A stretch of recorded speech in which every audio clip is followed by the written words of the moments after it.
just filmed that whole thing on 2x Zoom, so you would have been like, right here.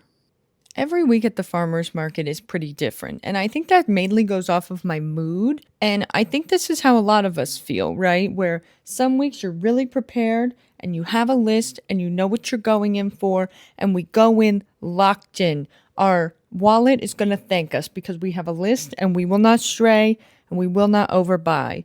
Then we have weeks where we cannot be bothered, the brain power is not there, let's just go in and see what we get. More often than not, I usually go in with the list because I am a chronic over purchaser because stuff just looks so good. I mean, I make food content. How am I not going to just find a way to use the things I over purchase, which I always do. I am like the food no wasting queen. But this week, we just needed to go off of vibes. I was exhausted. We hadn't been in a couple weeks. It was time to see what we could get. And let me tell you, things were looking good. But there are sometimes I just know what I'm going to do, right? There are things that I buy every week because I know that I really enjoy them. Like summer squash, I can eat an absurd amount of summer squash. I can find something to put it in. I can find uses for it. It keeps really well. These are safe buys for me every single week. And there will probably be very similar things for you. Same thing with tomatoes. Tomatoes, I'm going to eat. I will find some way to use them. But then you can get different kinds, right? So most of the time I tend to get more cherry tomatoes. I just like the texture and I love the sun golds.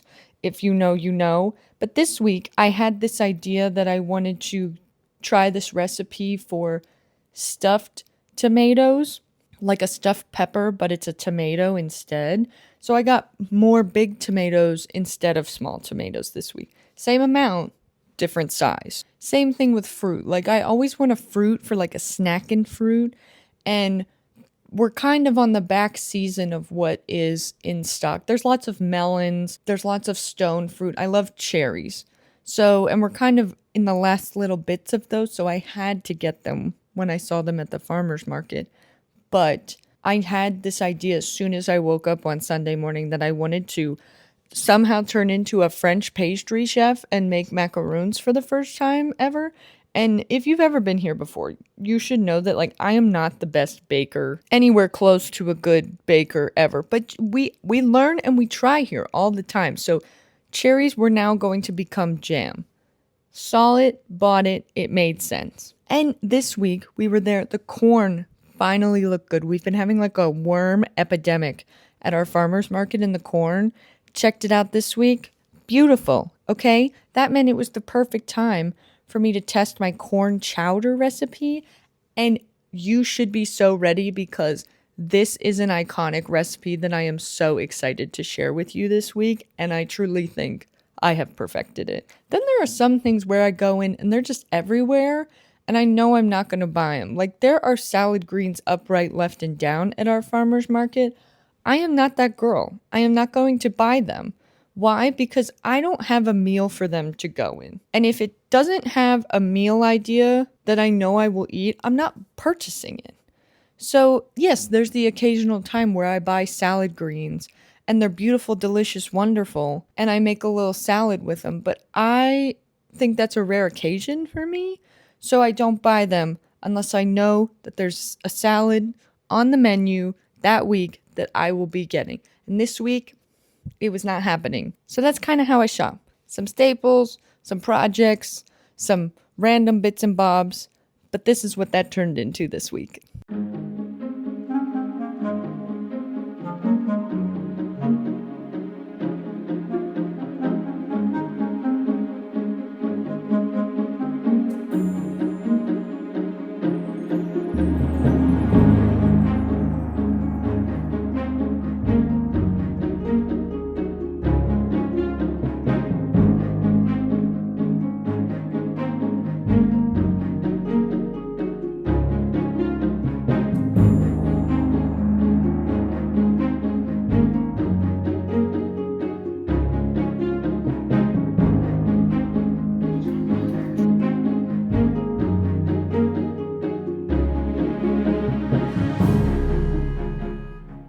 I think every week when I go to the farmer's market.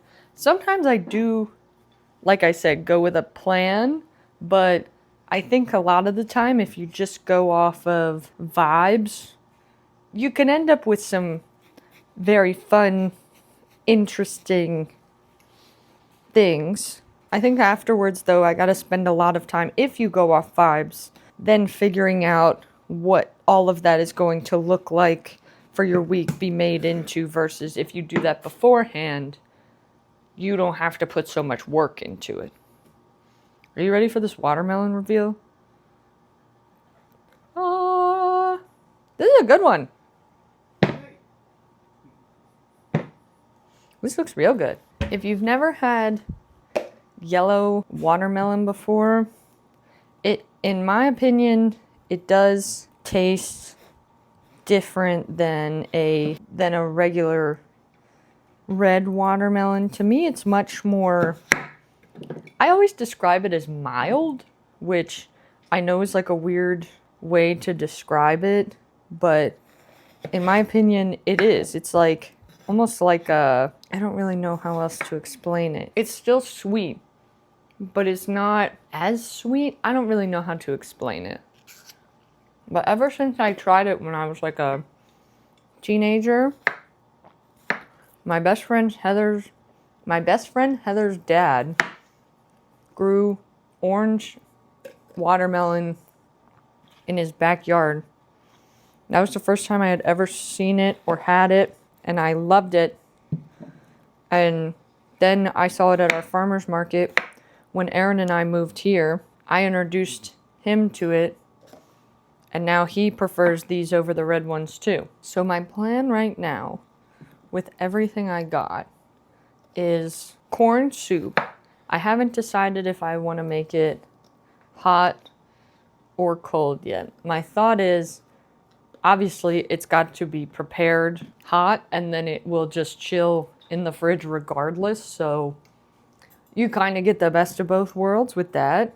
But I'm thinking it'll be really good with some like a basil, not overwhelm to it, but just like a hint of that. Corn chowder soup situation.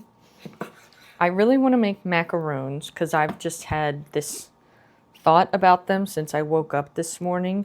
But I'm thinking we use the cherries to make jam for that. Wow! Especially because I do want some of the cherries to have this week as like on their own as a snack. So I think we won't need that many of them. The peaches are going to be for later in the week. I'm going to make peach chai jam when they ripen up. They are rock solid right now. So that might not even be till next week, depending on when these get their full potential. That's neither here nor there. But then I will also, I kind of got to decide what the tomatoes we got for this like stuffed tomato recipe that I saw, I don't know exactly what I want to stuff them with. A lot of stuffed peppers are usually stuffed with like a ground beef and cheese situation, but in my mind, a stuffed tomato would be really good if it was stuffed almost like an arancini. And if you don't know what an arancini is, it's like an Italian rice ball. And it usually has rice and meat and cheese. It usually has some type of sausage in it. And then sometimes it has peas in it. Almost like a, oh man, what's that pasta with peas? Guanciale, is that what's in it? I don't know. We'll get some inspiration. But I feel like I would love a stuffed roasted tomato if it kind of felt more Italian vibes. I also got Italian rolls at the Italian market this week, so we can put the idea of making meatballs here today for the week into the chat. You know, you just kind of gotta, although I didn't get tomatoes to make sauce, but that's fine. I buy jarred sauce too, so we can always adapt. But that's sort of what you gotta think about is, what sounds good? What are you leaning into? What did you get, right? And go from there. I think that sounds like a pretty good plan.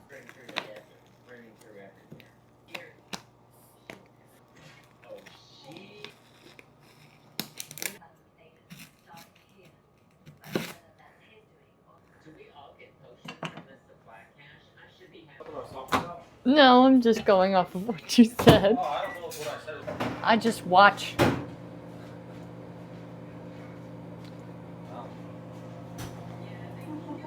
I don't know, 30 seconds seems like enough.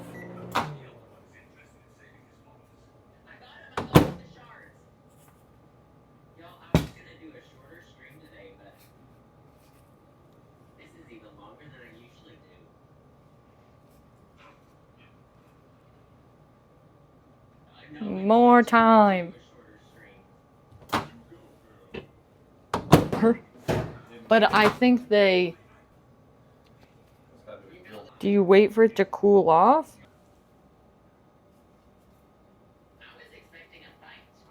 This is not working. No, like I said, I wish you would watch the video.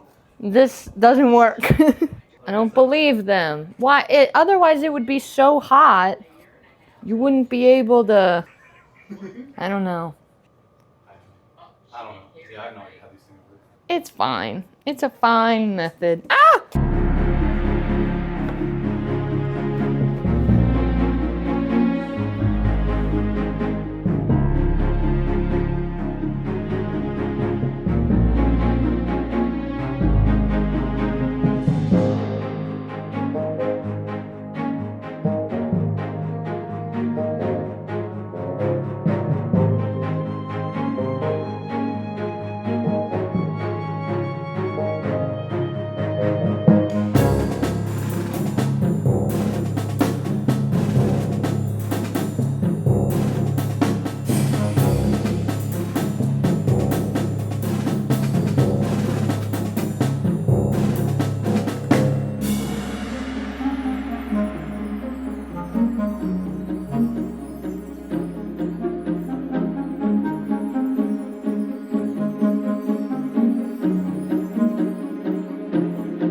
No list, no plan, just paying attention to what looked good and being honest about what I'd actually cook.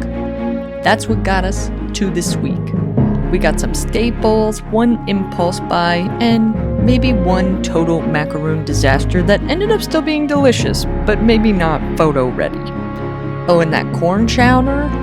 I'm already thinking about making it again. The recipe's going up on Substack, and it will be linked in the description.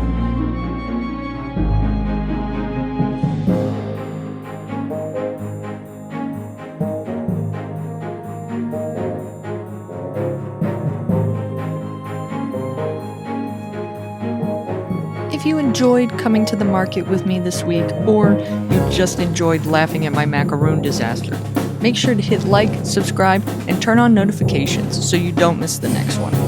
Thank you as always for joining me at this table, and hopefully I'll see you back here at the table again soon. We always got something new going on. Bye!